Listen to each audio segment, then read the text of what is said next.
Hey guys, MetalJesus here, and I am back with another vinyl pickups video. It's been way too long since I've done one of these. Now, normally I would have my buddy Troy sitting next to me, but as you guys know, the way the world is today, with lockdowns and quarantines, well, it just wasn't able to make it happen, but he will be back. But in the meantime, I am going solo on this video. Got a bunch of really cool vinyl to show you. I've got some rock, some metal, I've got some mellow stuff, I've got some new stuff, old stuff. I've also got some video game soundtracks. This is gonna be pretty awesome, so let's take a look.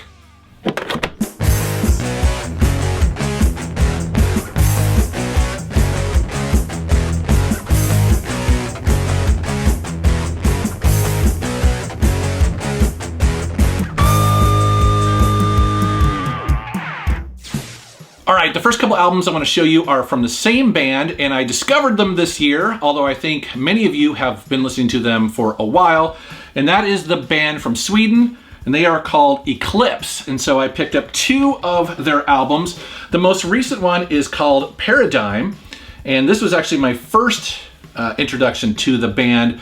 Like I mentioned, they are from Sweden.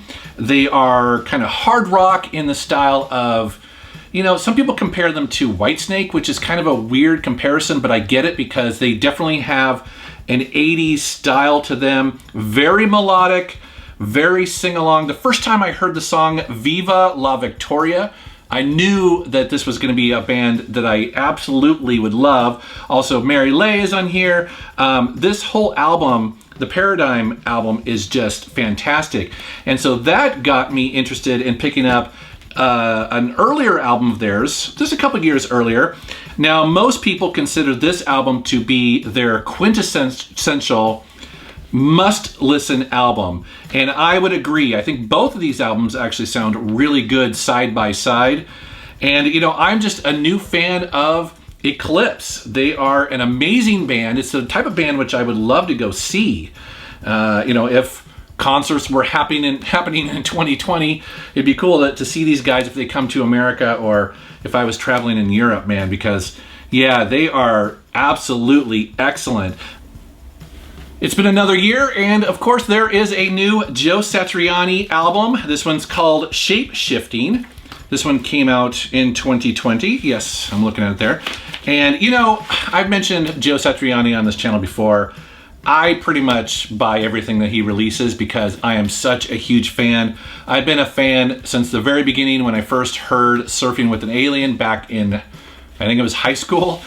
I wore that out, and pretty much every album that he put out since then is rock solid. This one's cool because it is blue vinyl, very cool looking, and it's just another collection of really solid instrumental guitar rock. And you know, if you're familiar with Joe's music, this isn't going to be too surprising, but he just continues to make great, listenable, enjoyable, rockin' guitar music, and I'm a guitarist, and so I absolutely dig it.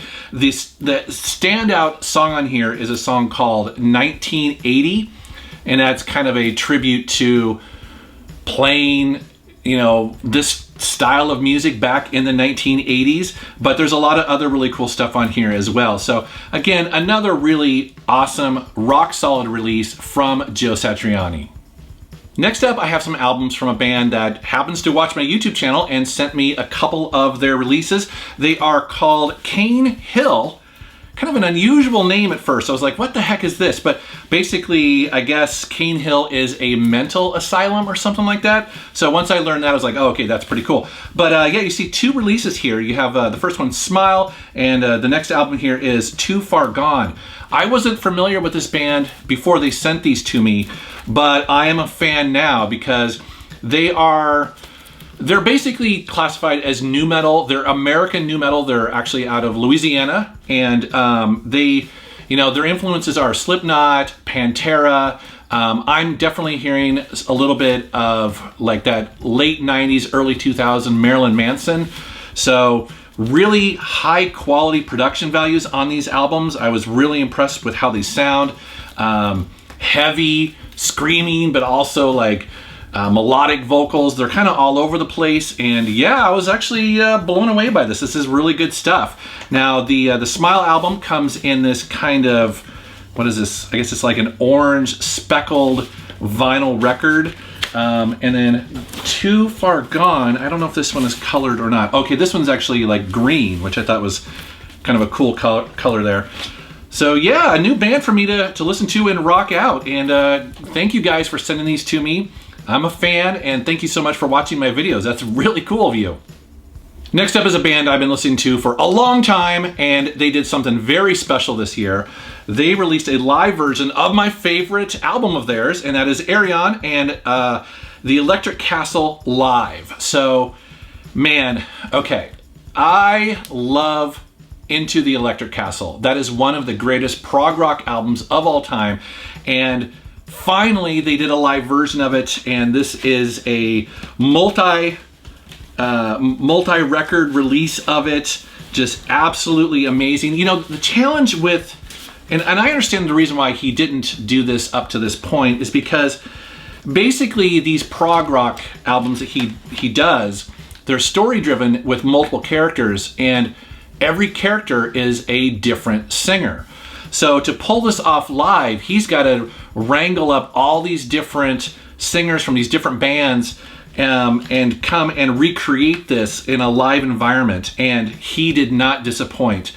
If you haven't heard Into the Electric Castle and you like prog rock, this is a must. This is a great live version. Also, it's really cool because in the live version, the narrator is Q from Star Trek Next Generation. I don't remember what the actor's name is, but it's the actor that plays Q, and he is the live narrator. He's actually on stage telling the story and helping it move along. So I picked up the vinyl record version of it here.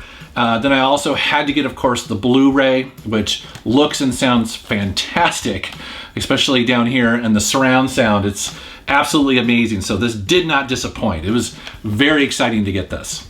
Next up is a band that I have been listening to an awful lot since the mid to late 90s, and that is Testament.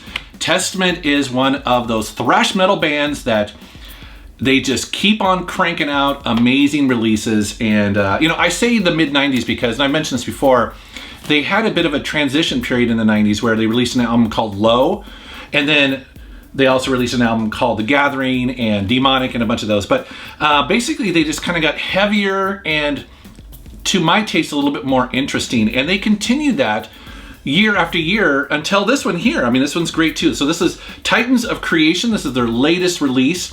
You can see here it's a double vinyl release here, and it comes on this really pretty red orange speckle vinyl. Looks absolutely amazing. I love the cover. And again, they are just a rock solid thrash metal band. Some people, I've been reading some reviews, and people are starting to kind of maybe burn out on them a little bit or accuse them of kind of playing it safe. And, you know, I read those reviews, and then I went back and I was listening to this because it's been out for a couple months now. And I don't know if I agree. Again, it's thrash metal. So, you know, unless you go the Sepultura route where you start mixing in some other influences, you know, thrash metal is thrash metal, and usually you want it fast and heavy and growly and angry, and this is exactly what this is. So I couldn't be happier with it. It's just a great release, and again, I'm a lifelong fan of Testament. They're awesome. All right, next up I have 3 albums from one band, and it's a band that I've been listening to for an awful long time, but I didn't have any of their actual vinyl releases until this year, and I was really happy to see that they released them on vinyl, and also they weren't super expensive. And that is the band Porcupine Tree. And so I have 3 releases here that I got. I'm gonna start with the older one here. Porcupine Tree, Lightbulb, Sun. Then we have In Absentia, I think that's how you pronounce that. And then we have Deadwing. So I started getting into Porcupine Tree around the time that I discovered Opeth. And I was, you know, and I've always been a big fan of Dream Theater, and so I was kind of looking for bands that were heavy, progressive, and kind of like Dream Theater, but they didn't have to be exactly like Dream Theater. And so I discovered this band, like I said, along with Opeth, because the lead guy on here, I believe his name's Steven Wilson, he produced a bunch of my favorite Opeth albums. And he is one of those guys where he is just so immaculate when it comes to recordings. And so so that's that classic sort of sound that I like of Opeth. he brings to Porcupine Tree. However, Porcupine Tree is a much different band. They're more hard rock, very melodic, but the musicianship is just absolutely stellar, especially the bass player, man. He's the bass player and the drummer on these albums are awesome. So anyway, so I got 3 of my favorite Porcupine Tree albums on vinyl. And again, very excited to see that they released these. And if you haven't listened to Porcupine Tree, I would probably recommend that you start with, and that's a tough one. Lightbulb Sun is probably considered their essential album, but it's not as heavier as they would get later on. And so check out Lightbulb Sun if you're looking for something that's a little bit, you know, I don't want to say poppy because they're not poppy at all, but not as heavy. And then get into In Absentia. Gosh, I hope I'm saying that right. Such a fan of the album, and I'm not exactly sure how to say it because I rarely say it out loud. But this album broke them, especially in North America, especially in my circle of friends. Everybody had this album, everybody was talking about it, and I think it's a masterpiece from beginning to end. And then of course after that you have Deadwing, and a lot of people heard of Porcupine Tree when they heard the song Shallow for the first time. Now, I love this album as well, and it has kind of their version of Stairway to Heaven on here. I'm gonna compare it to Stairway to Heaven, but it's called Arriving Somewhere But Not Here. I think it's like a 13 or 18 minute long song. Kind of like Stairway to Heaven, where Stairway to Heaven starts off slow and mellow and kind of builds to this jamming, rocking part. And then it kind of mellows out and sort of has this really cool long tail to it. That's what Arriving Somewhere is. So every time I hear that song, I got to see them play it live. It was absolutely amazing. I've got their live DVD. So yeah, I can't say enough good things about the band Porcupine Tree. Next up is an album sent to me by a fan of the channel who wants to remain somewhat anonymous, so we're going to call him Peter. Peter sends me kind of his favorite albums every once in a while from his collection, and stuff I normally don't have. And he sent me this one, which I've seen before, but I just didn't own it. That is Except Balls to the Wall. Look at that cover. But don't look at it too long, or you might lose yourself. So this is a band that I obviously have seen this cover. I've heard of them, but for whatever reason, you know, I just never got into them. I remember seeing a couple of their videos on MTV and liking the music, but again, I don't know why it just didn't hook me. And so he sent this to me along with a couple other albums to check out, and I put it on, and I finally get it. I'm like, oh, okay, like these guys make rock solid riff based, just heavy metal, you know, hard rock music. It's just grooving. It's kick-ass stuff. It's the kind of stuff you put in your car when you're going on a road trip. And yeah, I was digging it. Actually, I was liking this so much that I started getting kind of curious about what they've done since. And to my surprise, was like, wow, they've put out all sorts of albums since this one came out. I think this is like in the late 80s or something. Oh, 84, there you go. And I guess like people have been loving and listening to their albums for years, so I had no idea. Again, I'm not really sure why I never got into these, but never had any friends who listened to them. I guess probably, but I don't know. But that has been fixed, so thank you so much. Yeah, I'm a fan of this album now, and I'm a fan of the band actually. So I have a kind of like an essential playlist on my phone, and again, it's the perfect music if I'm going on a road trip. It's like, man, put on some Accept and turn it up. It's awesome. Next up is an album that came out this year that's probably in my top 5 of this year. I've been listening to it pretty much non-stop since it came out. Another band from Sweden, that is H.E.A.T, and they spell it H.E.A.T. I'm not sure what it stands for, but this is H.E.A.T 2. Don't be fooled, this is not their second album actually. It's I think they've probably like their 5th or 6th album. But this is a return to a little bit more heavier sound from these guys. This band typically in the past would really remind me of 1980s Bon Jovi. I'm a fan of Slippery When Wet and some of those Bon Jovi songs, so I don't take that as a knock. However, this album is heavier and frankly better. I think actually this might be their best album ever released. Like I said, I've been listening to it non-stop this year.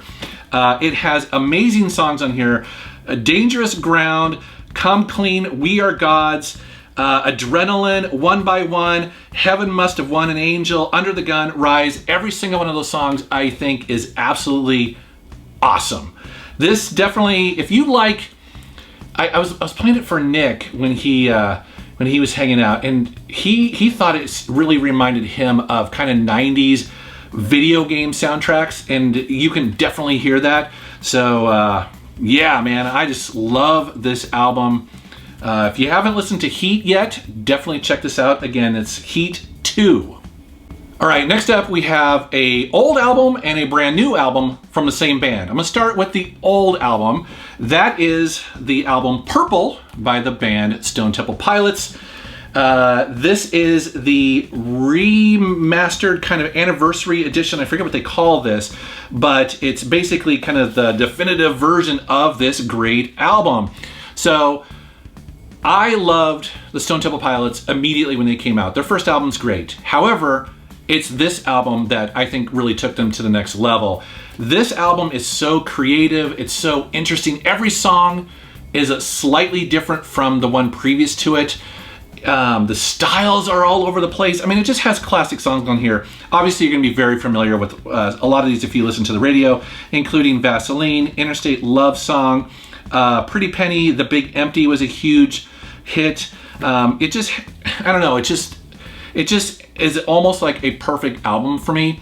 As a matter of fact, I would say when it comes to my favorite albums of the 90s, this is probably going to be in that list. I really do think it's a damn near perfect album. Now, what's cool is that this special edition comes with the vinyl, so it's the remastered version of the original album on vinyl, but then it also comes with some CDs. So it comes with the album remastered on CD. It also comes with some early demos, acoustic versions of those songs, and then the third CD on here is a live concert from 1994, and I was able to see this concert as well. And again, it was just the height of their power. They were on fire. They had a great live show, and yeah, this is really cool to get. So just again, one of my all-time favorite albums from the 90s. And then the band released an album this year, and it's called Perdida. So you see it here.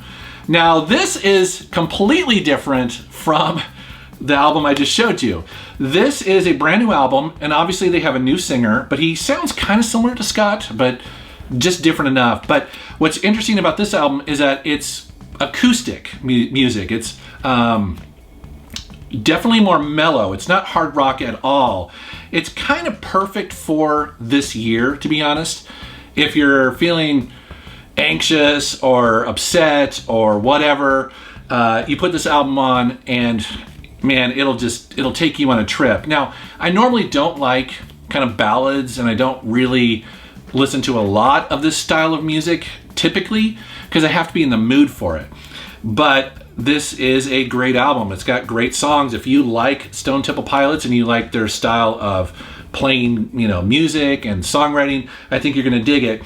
I read that they also recorded this using all acoustic and analog equipment, and you can definitely tell their goal was to make it kind of sound like it came out in the 1970s. And getting this on vinyl and listening to it on my stereo, I can assure you they absolutely sound like that. It's a really cool album. So yeah, just a kind of a surprise. This is the kind of album I would put on like after a party or getting up on a Sunday morning and drinking coffee or tea or whatever and just kind of chill out. So yeah, if you like Stone Temple Pilots and you like kind of more mellow acoustic music, definitely check out their latest release. It's pretty awesome. Here's another new album that just came out recently. That is Stryper, and the album is called Even the Devil Believes. So Stryper has been on a streak, like a winning streak for a while now. This album and the previous 3 albums have been absolutely fantastic. Now, if you are a little bit older and you remember that back in the 80s, people used to kind of make fun of Stryper and all that sort of stuff, throwing Bibles, blah, blah. I'm telling you, give the band a chance, because even if you don't necessarily like what they sing about, if it's not your thing, whatever, trust me, the music that they've been cranking out it's awesome. So, and this is just yet another great album released by Stryper, and it's one of those bands that seems to keep getting better. And I'll tell you what, as a guitarist, I love the guitar tone on these albums. It's just that woody, kind of biting, like analog guitar sound. I mean, the distortion is amazing. So definitely dig it. You know, it's great, solid hard rock. Yes, there's some kind of cheesy moments on here, and you know, that's fine. I don't, you know, I can skip those songs, but the rockin' songs, the heavy tunes, man, I'm digging it. So yeah, huge fan of Stryper. Huge fan. And now I want to show you some video game soundtracks that were released on vinyl. These two here were sent to me actually by Debug Records. So that's a record publishing company that put out these two albums. I want to talk about, I guess I want to talk about this one first. Mother Effin' Earthbound. Mother Effin' Earthbound. So this blew me away. This is so good. So basically, it's a bunch of songs from Earthbound, of course, the classic Super Nintendo RPG. However, it's being played and translated by a real band, or at least a real musician. And so it's not this direct soundtrack, but it's interpretations of it. And I gotta tell you, it sounds fantastic. It reminds me of the soundtrack to Katamari Damacy, you know, that sort of jazzy, analog, real instruments soundtrack. Man, I was really blown away by this. It's really, really good. So that was really cool. And then something completely different that they sent is The Killing Floor 2, the soundtrack to that game. Game I have not played, but I'll tell you what, the soundtrack's killer because it's basically industrial music. It's basically, you know, heavy guitars, distortion, rockin'. It sounds exactly what you would think a Killing Floor soundtrack would sound like. So yeah, these two albums are pretty cool. Here are a couple video game soundtracks from One Run Records. The first one being Castlevania The Adventure Rebirth. This is the original soundtrack here. And I guess this was a WiiWare release. I don't think I ever played that. So, you know, they're basically saying that this is kind of like a best of, or, you know, a compilation of great Castlevania songs. And so this is pretty cool. It comes on gray vinyl there. You see, it's kind of like a smoky gray vinyl. And then also here we have Lifeforce. Lifeforce is a really fun shooter. Played a ton of it. I believe it's part of the Salamander series.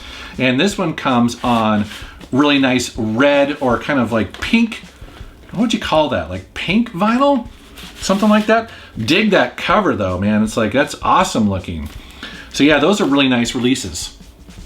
And then here are two more video game soundtracks from Respawn Records. The first one being Vectormania. So Vectorman, obviously a game that came out on the original Genesis. I didn't play it a ton. I do like the game when I do play it like on a compilation and stuff like that, but I'm not super familiar with the soundtrack. However, I was absolutely blown away by this one. I loved it. I put it on the other day and basically just kept flipping it over. It's definitely great music to kind of, you know, get you pumped. You know, I can see where it would work in a video game, obviously, but if you have a lot of housework to do, or you're kind of puttering around cleaning or organizing stuff, man, you know, this was a great soundtrack to listen to. So yeah, that's really cool. And then they also sent the Glover original soundtrack, which is really interesting because, you know, it's funny that they're starting to release soundtracks from games that weren't necessarily those big AAA titles. You know, obviously this is I don't know if it's a hidden gem or not, but basically, you know, it's not a Mario game. It's a, you know, it's a game that you kind of have to be deep into the game catalog to actually know anything about. So I thought this was pretty cool that they're releasing, you know, kind of these underground, you know, I'm going to say kind of hidden gems sort of soundtracks. I thought that was pretty cool. And, you know, they're going all out with it. You can see that it's this really cool vinyl record here. So yeah, definitely, definitely a very surprising release. So I love seeing these. I could easily come up with a list of a bunch of old video game soundtracks that I love. That would be really cool to kind of get on vinyl like this, especially because, you know, the reason why I like vinyl so much is because this version of it will last forever. You know, it's not tied into any really, you know, far-fetched technology. I mean, needles running on a platter, you know, on a turntable has been around for 100 years. And so when you release something like this, it's a good way to archive it. All right, guys, that's a look at some of the vinyl I've added to my music collection over the last year. As always, I'll put a link to the list down in the video description below if you want to check it out. Highly recommend you do. Also, a huge shout out to everyone who sent a record into my channel. You don't have to do that. Thank you very much. I am very appreciative when you do that. It's such an honor, and it always exposes me to something that I may not have really checked out. There's so much stuff out there. It can be kind of hard to filter out the noise to the stuff that's really good. So I definitely appreciate that. It's very, very cool of you. Also, I'd love to know, you guys watching this video, you probably collect vinyl or listen to music. Let me know what I should be checking out down in the comments below, because I probably will listen to it, because that's how I am. It's how I discover new stuff. So it'll be really fun. All right, guys, thank you very much for watching. Thank you for subscribing, and take care.